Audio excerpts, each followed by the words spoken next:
thought we were twins, but we're not. We're Irish twins. So it means we're like a little over a year apart. I lost him to suicide in 2017. I was 8 months pregnant, and on the day of my baby shower, actually, we found him. We were the first responders to him, you know, he lost his life. He hung himself off of my back porch. So, you know, ever since then I have felt this, you know, big guilt, this huge guilt feeling, you know, I could have done more. But, you know, my brother was the strongest person I knew. I did not know he was this sad inside. So that can just make you aware of the people around you, that they're feeling all of the sadness inside and you have no idea. So the little things you do every day, the kindness you show to different people, it can literally make their entire day to, you know, their whole life. You saying, you know, you look good today, or, you know, how are you? You know, just little things like that will make their day. And I don't have to know everybody in this room to tell you that you matter, that, you know, this life, your life, you know, if you were gone, it would make a huge impact on everybody around you. I don't have to know everybody in this room to say that. Suicide has impacted my life in a big way, and I never thought it would. I grieve every day for my brother. I do. He was my best friend. He really was.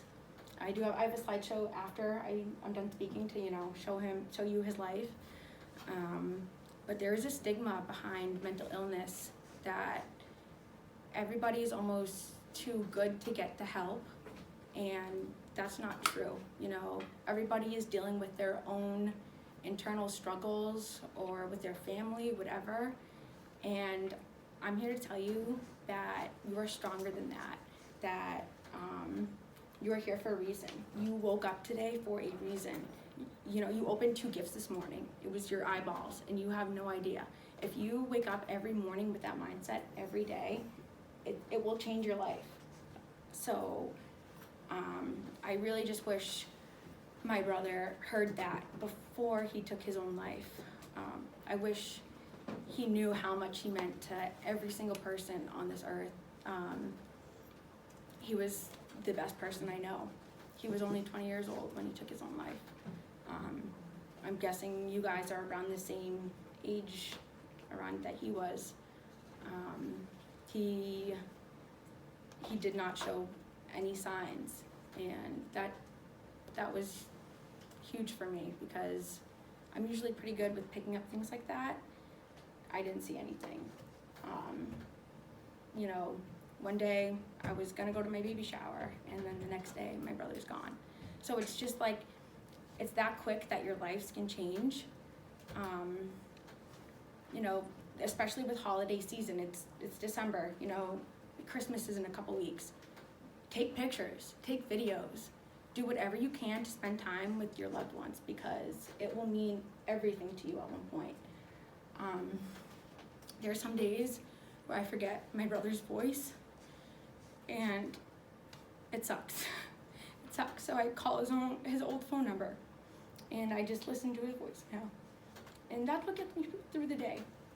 And I hope none of you have to go through this, because I deal with it every day with my parents, with myself, and I have to force myself sometimes to get up in the morning. I have to force myself to be strong. I have a 1-year-old at home. So, you know, I lost my brother when I was 8 months pregnant with my daughter. I had no choice to get up in the morning and to be strong for her. I had no choice. And you know what? It's a blessing and a curse, because if I did not have my daughter, there's no way I would be here today. There's no way. I would be in a mental hospital.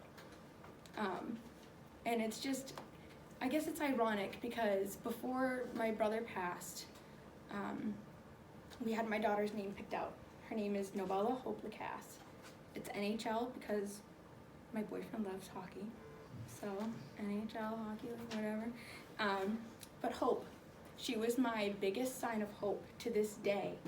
My daughter is she's hope to me. And I hope each and every one of you, when you don't have the strength to get up in the morning, you ask yourself, you ask, God or whatever you believe in, give me a sign of hope. I had one of those days after my brother's 22nd birthday. I said, damn it, I need a sign of hope today. Like, come on, give me a sign, like something. I was on my way home from work on Thanksgiving, and there's literally a guy on, I forget what road, it's in Nashua. He was holding a sign that said, hope is real, keep going. And this was literally right after I had this thought where I was like, come on, give me a sign of hope.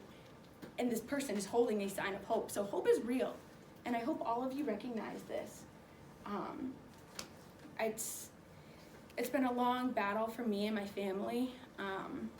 My own dad, he visits my brother's grave every day. He's buried 10 minutes from my house. He visits him every day. So it's hard for me too. I used to visit him every day until I realized, wow, this is really depressing. I can't do this anymore. He wouldn't want this for me. So I live my life every day in my brother's memory. I like to talk about him. And that's another thing I want to talk about is the grieving process. If any of you have grieved from somebody that you've lost close, or your mother, your father, brother, sister, cousin, anybody, you like to talk about them.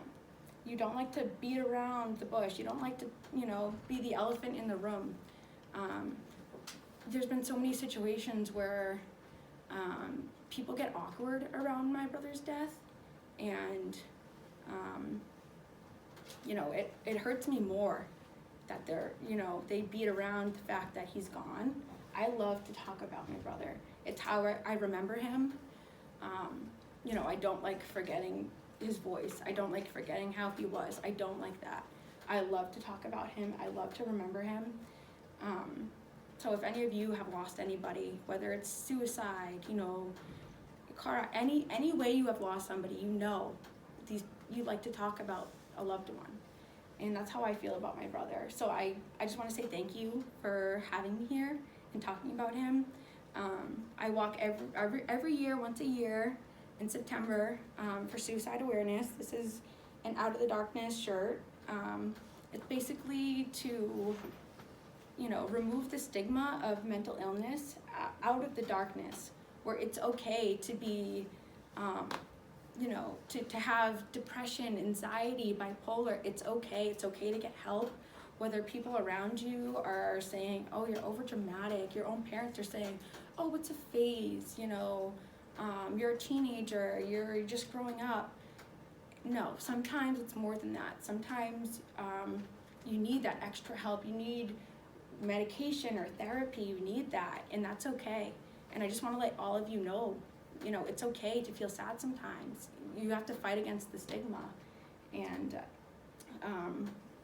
I hope all of you find hope and not sadness at the end of this, because it's been a huge part of my life. And I just want to say thank you for having me again.